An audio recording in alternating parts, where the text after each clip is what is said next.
कांग्रेस में शशि थरूर एक ऐसे नेता हैं जिनकी चर्चा अक्सर होती रहती है और अब एक बार फिर से कांग्रेस की एक बैठक में राहुल गांधी, मल्लिकार्जुन खड़गे और सोनिया गांधी मौजूद रहे, लेकिन शशि थरूर नहीं पहुंचे और इस वजह से उनकी चर्चा फिर से शुरू हो गई।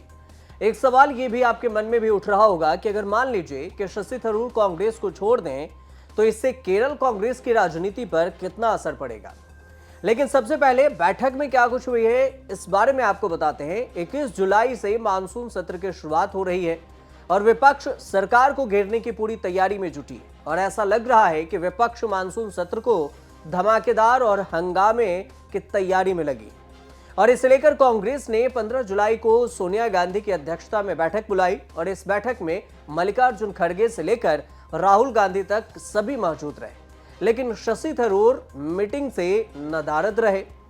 विपक्ष संसद के मानसून सत्र में पहलगाम से लेकर बिहार वोटर लिस्ट तक सरकार को घेरने की पूरी तैयारी कर ली है।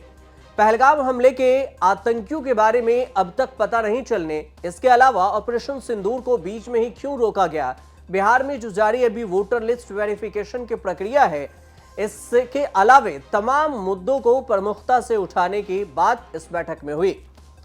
कांग्रेस ने मानसून सत्र के दौरान जम्मू कश्मीर को पूर्ण राज्य का दर्जा दिलाने की भी मांग की। इसके अलावा किसानों की समस्या, बेरोजगारी, महंगाई, सुरक्षा, अहमदाबाद विमान दुर्घटना, इन तमाम मुद्दे उठाने का निर्णय लिया है।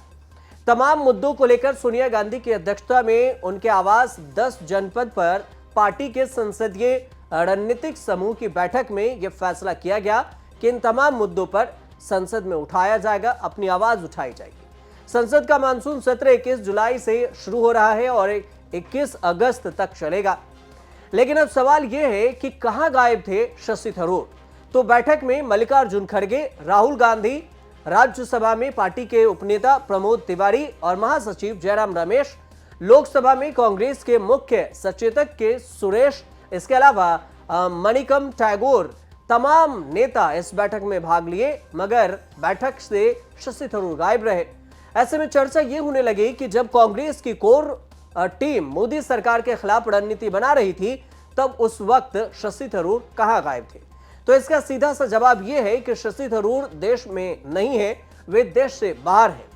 शशि थरूर के ऑफिस से जो मीडिया हाउस को जानकारी दी गई उसमें यह बताया गया कि सांसद शशि थरूर देश से बाहर हैं और इसलिए 15 जुलाई की बैठक में वो शामिल नहीं होंगे और पार्टी को इसकी जानकारी दे दी गई थी। जब भी शशि थरूर को मौका मिला तो बीजेपी के साथ जरूर दिखे और एक वजह यह भी है कि कांग्रेस के कई नेताओं को खटकते भी रहे। उनके बारे में यह भी कहा जा रहा है कि वो बीजेपी में जा सकते हैं, लेकिन बीजेपी के प्रवक्ता बनकर जैसे घूम रहे थे उस पर कांग्रेस के ही नेता आरोप लगाते रहे कि वो बीजेपी के प्रवक्ता की तरह बात कर रहे हैं। ऐसे में सवाल यह कि केरल में इसका असर क्या होगा शशि थरूर के जाने से। अगर वो चले गए तो 2026 में यहां पर विधानसभा चुनाव है और इसकी तैयारी अभी से ही जोरों पर है। सत्तारूढ़ डेमोक्रेटिक फ्रंट एलडीएफ, विपक्षी यूनाइटेड जो यूडीएफ है, इस पर, जबकि बीजेपी के बढ़त वोट शेयर, इन सब का असर कितना होगा ये तो आने वाले वक्त में पता चलेगा। लेकिन शशि थरूर का रुख कांग्रेस के लिए चिंता का कारण बनता जा रहा है। 4 बार के सांसद रहे शशि थरूर, ग्लोबल छवि के नेता हैं और इस बीच में लंबे समय से कांग्रेस के भीतर दूसरी लाइन के नेतृत्व भी माने जाते रहे। शशि थरूर एक ऐसे नेता हैं जिनकी छवि न केवल देश में बल्कि दुनिया भर में इनकी रही है। इधर देखिए तो हाल ही में नीलामपुर में जो उपचुनाव हुआ उसमें बिना शशि थरूर के भी कांग्रेस को जीत मिली। मतलब शशि थरूर बिना प्रचार किए, वहां प्रचार नहीं किए, तब भी जीते। लोकसभा में 16,000 वोटों के मार्जिन से जीते थे, जहां पर बीजेपी दूसरे नंबर और लेफ्ट तीसरे नंबर पर रही थी। लेकिन यह नहीं भूलना चाहिए कि त्रिवेंद्रम में 7 विधानसभा सीटों में से 6 पर लेफ्ट और 1 पर कांग्रेस का कब्जा है। लेकिन भले ही अभी केरल के 140 सदस्यों के विधानसभा में बीजेपी का कोई विधायक ना हो, लेकिन वोट शेयर जरूर बढ़ रहा है बीजेपी का।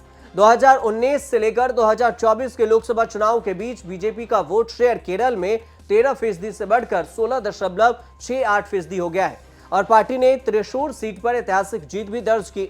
अब एलडीएफ की अगुवाई में मुख्यमंत्री पिनराई विजयन ने अब तक के कार्यकाल में विकास और स्थिरता का नैरेटिव बनाए रखा है।